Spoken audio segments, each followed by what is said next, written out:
제가 주식 투자할 때 많이 활용하는 것 중에 하나가 이제 대중의 심리를 많이 활용하거든요. 이제 모임을 여러 개 나가게 되는데 어제 같은 경우는 독서 모임이 있어서 이제 테이블마다 돌면서 들어봤는데 화두 중에 하나가 엔비디아 주식을 살 것이냐 팔 것이냐, 앞으로 $1000 갈 거니까 지금 사도 된다 라고 하는 사람들, 아니다, 많이 올랐으니까 팔아도 된다 라고 생각하는 사람들이 있어요. 둘이 다 맞을 수도 있어요. 단기적으로는 하락했다가 장기적으로 오르니까 그럴 수도 있는 거고, 상황이 어떻게 될지 모르겠지만 저만의 의견을 말씀드리도록 하겠습니다. 미국은 4번의 시점으로 주식시장 변화가 오거든요. 변곡점이 4번이 있습니다. 꼭 그렇다고 볼 수는 없는데 그 시기가 되면은 가지고 있는 주식을 팔아야 되는 건 아닌가 고민해봐야 될 것 같아요. 그래서 1년에 4번 정도는 내 주식을 점검해야 된다. 1분기, 2분기, 3분기, 4분기가 아니라 제가 투자하면서 느꼈던 이때부터 좀 변곡점이 나는 것 같던데 라는 걸 말씀드리도록 할게요. 그때쯤 되면은 새로운 주식 뭐 살까 고민해보는 것도 좋을 것 같아요. 주도주가 바뀌기도 하거든요. 첫 번째가 언제냐면은 2월 중순이에요. 산타랠리랑 새해 랠리가 이제 어느 정도 마무리되는 시점이에요. 그러면은 산타랠리와 새해 랠리로 인해서 어떤 주도주가 오를 만큼 오른 상황이 됐겠죠. 그러면 피로도가 쌓입니다. 차익 실현에 대한 욕구도 많이 쌓일 거고, 새로운 2단, 3단 호재를 보여줘야 되는데 보여주지 못하면은 이제 여기서 흐지부지하죠. 매도세가 점점 많아지기 시작해요. 그러면서 차익 실현한 돈으로 뭔가 새로운 걸 사고 싶어 하죠. 주도주 교체가 자연스럽게 벌어지는 시기이기도 해요. 두 번째는 5월 초인데 왜 5월 초인지는 이해가 안 가요. 그나마 하나 찾아보자면 버크셔 주주총회가 이때 있습니다. 5월 초 토요일날 있거든요. 근데 이때 보면 금, 토, 일 2박 3일 동안 해요. 저녁에는 각자 이제 서로 이너서클들끼리 네트워킹 파티를 한다던가 이걸 되게 많이 합니다. 버크셔 주주총회 당일날 보면은 여기 사람들이 4만 명 정도 모여 있고 대부분이 이제 미국 사람들입니다. 미국의 금융 일을 하시는 분들이 모여서 있는 거죠. 여기서 어떤 대화들이 나오지 않겠는가. 월가로 돌아간 다음에 그때부터 또 새로운 또 주도주가 나오는 게 아닌가. 2월 중순부터 차지했던 주도주가 3달 가까이 됐기 때문에 자연스럽게 교체 주기가 된 게 아닌가, 이렇게 예상해 보기도 합니다. 그 다음은 이제 8월 초인데 미국으로 치면 휴가 시즌, 우리나라도 휴가 시즌이죠. 이 전까지 랠리가 올라오다가 이제 그때쯤으로 해서 한번 바뀌긴 해요. 펀드 매니저들이 휴가를 가니까 이제 어느 정도 차익 실현 정리를 해놓고 나서 휴가 갔다 온 다음에 재매수할 걸 나중에 찾는다, 이런 이야기들도 있는데, 또 5월 초에서 8월 초까지 3개월 됐기 때문에 주도주 교체가 나오는 게 아닌가라고 볼 수 있습니다. 그 다음은 또 3개월 뒤인 11월 초예요. 신기하게 그렇게 3개월씩 텀을 주거든요. 11월 초에는 미국 선거가 있어요. 이번에도 있잖아요. 선거가 있기 때문에 공약에 따라서 리스크가 나오는 거죠. 그 전까지는 누가 되는 거야 이러면서 리스크에 따라서 막 미리 좀 팔아놨다 이러는데, 당선되고 나면은 기대감으로 인해서 매물이 나온다던가 아니면 새로운 주도주가 다시 등장한다던가, 그 상태로 산타랠리를 그대로 만나고 새해 랠리 만나면서 올라간다던가, 이런 일이 벌어집니다. 재작년 같은 경우도 연기금 파산 사태로 해서 10월 말에 공포가 짓누르고 11월 초부터 올라갔거든요. 작년 말에도 10월 말에 이제 채권 금리가 5% 넘게 튀니까 쇼크가 왔었는데 11월부터 다시 또 반등을 주면서 지금 새해 랠리까지 올라왔던 겁니다. 이번에도 보면 2월 중순이 되니까 일주일 동안의 주가 변동성을 봤어요. 그동안 3개월 동안 상승 랠리를 펼쳤던 이제 빅테크라던가 AI 관련된 곳들이 정체를 벌이고 있죠. 그리고 나머지 업종들이 상승세를 보여주고 있습니다. 다음 주도주가 혹시 다른 곳에서 나오는 거 아닌가, 이거를 잘 지켜봐야 되겠죠. 지금 AI 같은 경우도 뭐 아직까지는 뭐 ARM이라던가 슈퍼 마이크로 컴퓨터는 폭주 중이에요. 이 둘의 상승이 끝나고 나면은 다시 AI 관련된 주식들이 또 오를 수 있느냐 없느냐를 봐야 될 것 같아요. 엔비디아 실적이 영향을 줄 수도 있을 거고, 아직까지는 AI가 1년 넘게 올랐기 때문에 뭐 이번에 흐름이 끊긴다 라고 단정 짓기는 어렵습니다. 다만 AI로 인해서 최근 3개월 동안 주식들이 좀 과하게 오르면은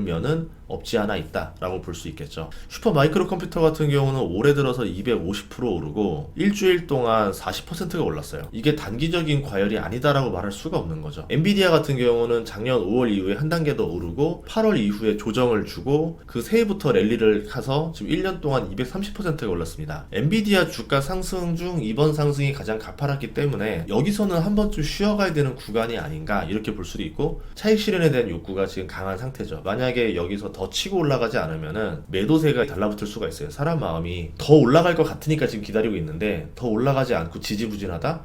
아, 그럼 좀 팔아야 되나? 정리해야 되나? 그러면서 여기서 또 층을 만들 수가 있습니다. 제가 좋아하는 책 중에 하나가 총균세라는 책인데요. 만약 저자 제레드 다이아몬드가 조금만 더 오래 산다면은 다음에는 총균세 AI라는 개정판을 내지 않을까 싶은데요. 저는 AI가 인류의 역사를 또 한 번 바꿀 무기라고 생각을 하는데, 총균세를 보면은 이걸 가진 자가 못 가진 자를 지배합니다. 신사적으로 말하면 지배한다라고 말할 수 있고, 좀 잔인하게 말하면은 가진 자가 못 가진 자를 학살한다 라고 표현하고 싶어요. 이 책은 우리가 AI를 가지지 못했을 때 어떤 운명에 처할 수 있는지를 경고하는 책인데, 그만큼 AI 투자자라면은 총균세를 보면서 앞으로 AI가 어떤 결과를 가져올지를 가늠해 보면 좋을 것 같아요. 시장의 변화를 줄 수 있는 요소는 1월까지는 우리가 금리를 많이 내릴 거라 생각을 했는데, 이 CPI가 3% 선에서 좀 멈춰서 걸리는 느낌입니다.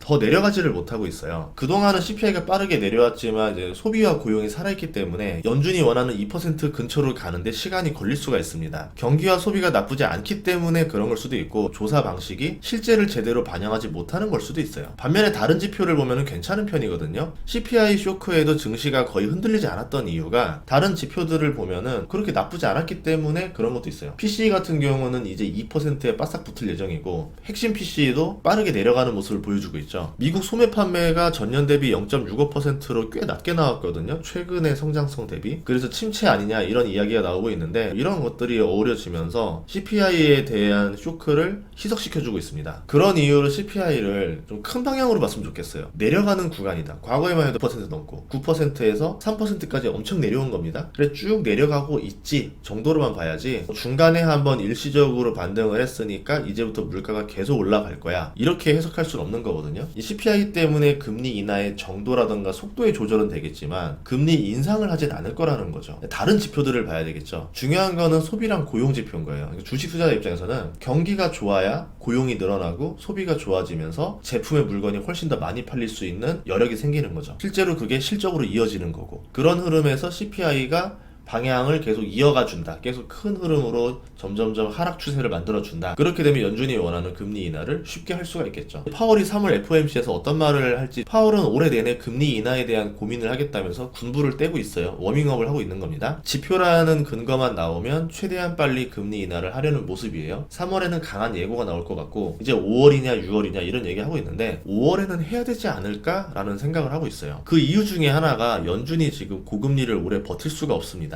고금리로 이득을 볼 사람이 없어요. 국가도 그렇죠. 연준도 그렇죠. 은행도, 기업도, 개인도 모두 저금리를 원합니다. 그것이 경제를 망친다 하더라도 저금리는 모두가 원하는 포퓰리즘이기 때문에 결국은 저금리로 갈 수밖에 없다는 거예요. 연준도 근거만 있다면 금리를 내리는 게 유리합니다. 도중에 CPI나 채권금리가 발작을 하더라도 그때는 주식을 팔 때가 아니라 살 때라고 보는 이유가 그런 이유도 있어요. 연준의 미래 재정을 보면요, 재정 적자가 심각합니다. 수입보다 세출이 훨씬 더 많고요. 노란색의 이자 지출도 재정 펑크분만큼 발생하고 있어요. 미국이 해야 될 일은 세출을 줄이고 세수를 늘려야 돼요. 근데 알다시피 세출을 줄이는 건 굉장히 어려운 일입니다. 정치인들의 표와 관련돼 있기 때문에. 그러면 세수를 늘리는 게 훨씬 더 쉽겠죠. 경기가 좋아져야 세수가 늘어나요. 근데 고금리에서는 그게 어려운 일이죠. 재정 적자가 심해지면은 국채 금리도 그만큼 높아지는데 기준금리를 낮춰야지만 이 절대적인 수준을 낮출 수가 있습니다. 그래야 재정 적자인 상황에서도 국채를 저금리로 조달할 수가 있어요. 향후 5년 동안 경기를 활성화시켜야 될 것 같아요. 그래야 세수가 늘어나고 지출과 이자 비용 부담이 줄어들고 재정 밸런스가 맞게 돼요. 결국은 금리 인하가 따라줘야 된다는 거죠. 반대로 만약에 경기가 침체가 오고 물가가 올라오면은 고금리를 유지해야 되겠죠. 그러면 미국의 재정 적자는 점점점 심해지고 국채금리는 계속 올라가는데 발행할 여력은 안 되고, 그럼 미국 경기가 정말 안 좋아질 수도 있습니다. 그렇기 때문에 미국이 원하는 거는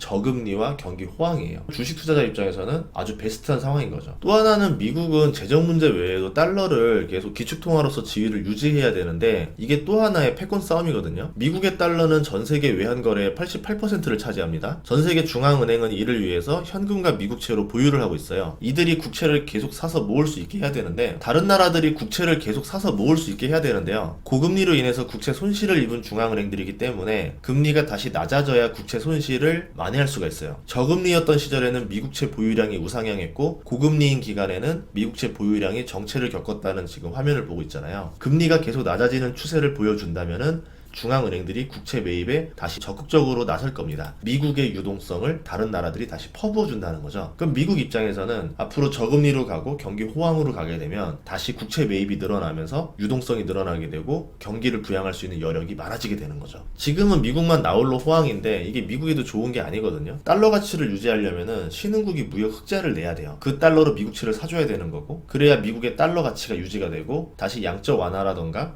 패권을 유지할 수 있게 됩니다. 이 양적 완화라는 거는 증시를 밀어올리는 근본적인 힘이기 때문에 미국의 큰 돈의 흐름을 예상해 보는 게 되게 중요하거든요. 미국의 금리가 1% 인상이 되면은 신흥국 GDP가 1% 감소합니다. 미국의 달러의 가치가 강해지면서 신흥국 입장에서는 달러 거래가 매력이 떨어졌죠. 미국이 금리를 내리고 약달러 기조로 돌아서면은 신흥국은 달러 거래가 다시 유리해져요. GDP가 상승하면서 미국채를 다시 매입하게 됩니다. 그러면 미국은 코로나 이전에 안정적인 경제로 돌아갈 수가 있겠죠. 코로나 이전의 시기를 보면은 미국 지수가 굉장히 많이 올랐거든요. 그런 이유로 주식시장을 떠나라는 게 아니라 아까 봤던 새로운 주도주를 생각해 봐야 된다는 거죠. 빅테크 자체가 비싸다 하더라도 이 주식을 팔기가 쉽지가 않아요. 왜냐하면 빅테크만큼 시가총액이 크면서 고성장을 해주고 향후에도 계속 꾸준히 성장해줄 만한 주식이 많진 않아요. 그래서 빅테크를 들고 있는 것 자체가 나쁘다는 뜻이 아닙니다. 근데 지금은 새로운 주도주가 더 매력적일 수도 있다라는 얘기인 거죠. 결국 지표만 나와준다면 조금씩 금리를 내리는 시기가 몇 년 동안 이어지지 않을까, 이게 제 생각인데요. 돈의 흐름이 최근 몇 년간은 다르게 움직일 것이다, 변곡점이 나올 것이다 라고 보고 있어요. 미국의 긴축 중지, 지속적인 금리 인하, 인프라 재건, 우크라이나 재건, 인프라 수요 증가, 대출 증가,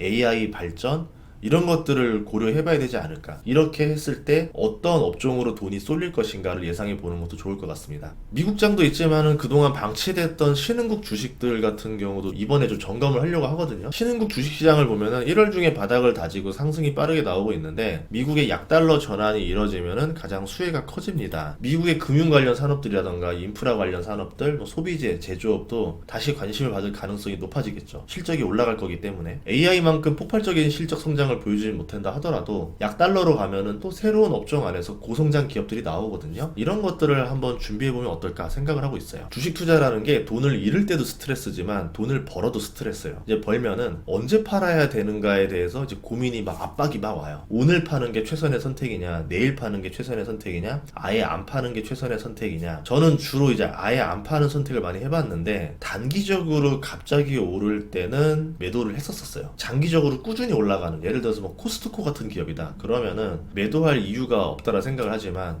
또 업종마다 좀 다르거든요. 어떤 업종은 좀 어느 정도 과열됐을 때 팔아주는 게 나은 업종도 있기 때문에 여러분들이 한번 고민을 해보면 좋을 것 같습니다. 다음 시간에도 좋은 정보로 찾아뵙겠습니다. 구독과 좋아요, 알림 설정 부탁드릴게요. 고맙습니다.